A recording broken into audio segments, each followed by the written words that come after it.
प्रत्येक घरात नमस्कार. मी शुक्ल गुरुजी. आता आपण आपल्या विषयाला म्हणजे प्रत्येक घरामध्ये विषय मंगळाचा. याचा मंगळ काय आणि त्याचा मंगळ काय. मुलीला कडक मंगळ आहे. अरे हे काय. मंगळाचा मंत्र धरणी गर्भ संभूतन विद्युत कांती संप्रभम कुमारी शक्ती अस्तम तम मंगलम प्रणमाम्यहम. हा मंगळ जो आहे तो ऋषी मुनींनी शोधलाय ग्रंथामध्ये. हजारो वर्षापूर्वी सगळ्या ग्रंथांमध्ये आहे. मंगळाचा रंग लाल आहे. हा ऋषी मुनींनी लाल रंग शोधलेला आहे आणि आपण आता दुर्बिणीने पाहिला तर खरंच मंगळ लाल आहे. असं कसं काय. तेव्हा तर चष्मा पण नव्हता आहे की नाही मंगळ.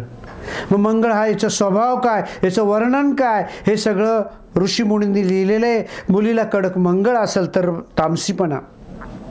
मंगळासाठी पोवळा घालायचा आहे. मंगळ जो आहे सौख्य. मंगळाच्या पत्रिकेतला उपाय म्हणजे सिद्ध मंगळ यंत्र. ते मंगळ यंत्र जे गावात मिळतं ते सगळं डुप्लिकेट. मंगळाचं यंत्र वेगळे. मंगळाचे यंत्र ठाकठीक करून व्यवस्थित कोणी दुर्बिणीतनं पाहत नाही.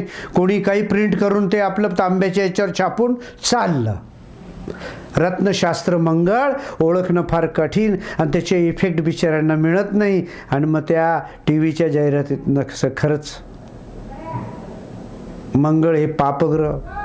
काही शुभग्रह काही पापग्रह आहे. राहू केतू म्हणजे हा पापग्रह. त्याचा पुरावा काय. एकमेकाशी आपण भांडत असेल तर आपण म्हणतो राहू केतू सारखे भांडतो. राहू केतू पापग्रह. याची एखाद्याच्या मागे शनी लागला तर आपण अनेक संकट आले तर म्हणतो शनी त्याच्या मागे लागला. पापग्रह. आता मंगळाचा विषय चाललाय. मंगळ ग्रह. एखाद्या मुलीला कडक मंगळ.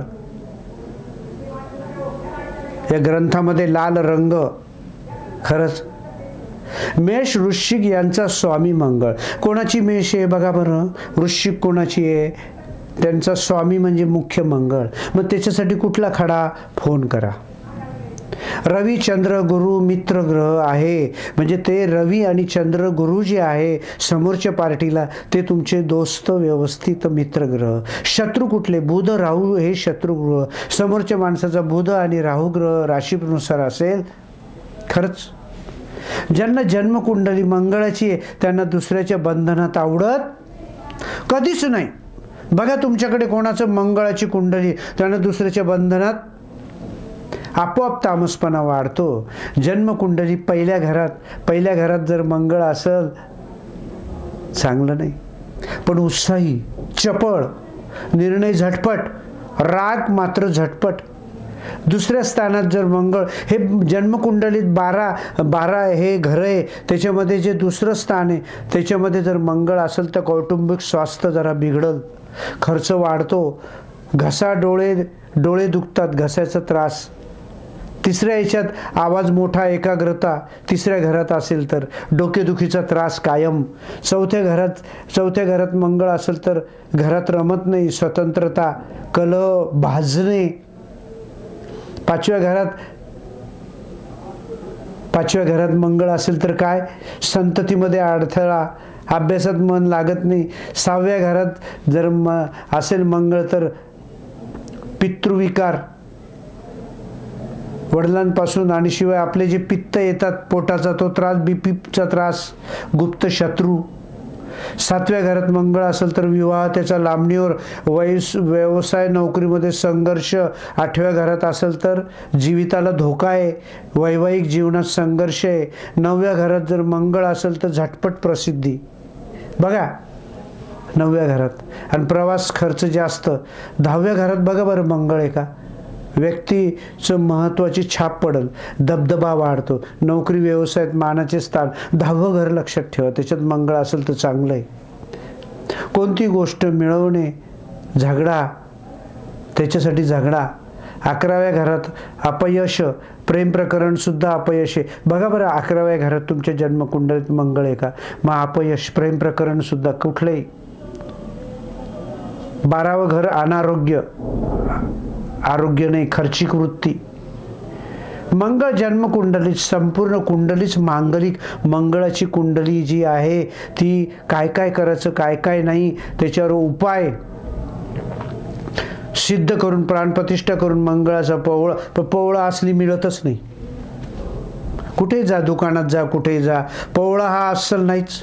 अहो ते समुद्रातनं पवळा काढता, त्या पवळ्यावर बंदी टाकली कारण ते नैसर्गिकपणा तो समुद्राचा कमी होतो म्हणून मग आता डुप्लिकेट बनवायला लागले पवळे. का तर गव्हर्नमेंटनी समुद्रातनं जे पवळे काढायचे ते आता बंदी आणली त्याच्यावर. हे कोणालाच माहीत नाही हो, कोणी शिरतच नाही आणि त्या बिचाऱ्या लोकांना कोणी सांगतच नाही. खरं हे जे गुरुजी आहे, जे ब्राह्मण आहे किंवा जे ग्रंथ वाचतात त्यांनी अशी माहिती दिली पाहिजे. असेच माझ्यासारखे 4 जणांनी माहिती, किती लोकांना चांगलं काहीतरी आपलं पूजेच्या वेळेस, वास्तुशांतीच्या वेळेस काहीतरी सांगायचं. मंगळवार उपास करा, मंगळादेवीला जायचंय, मंगळ दोषासाठी अनेक उपाय करणारा पाहिजे. आपल्याला 1 नंबर पुढे जायचंय आपल्याला. मग तुम्ही एकदा प्रत्यक्ष बरं माझी भेट घेऊ नका कारण मला वेळ नाही आहे आणि तुम्हाला तुम्ही तुमच्या व्यापात आहे. फक्त एक माहिती जी आहे ती तुम्ही लिहून घ्यायची घरामध्ये, बस एवढंच. बाकी काय, हे पुण्याचं काम आहे. मी जी फोनवर सांगेल ती. चला आता आपण उद्या ह्याच वेळेस भेटूया. नमस्कार.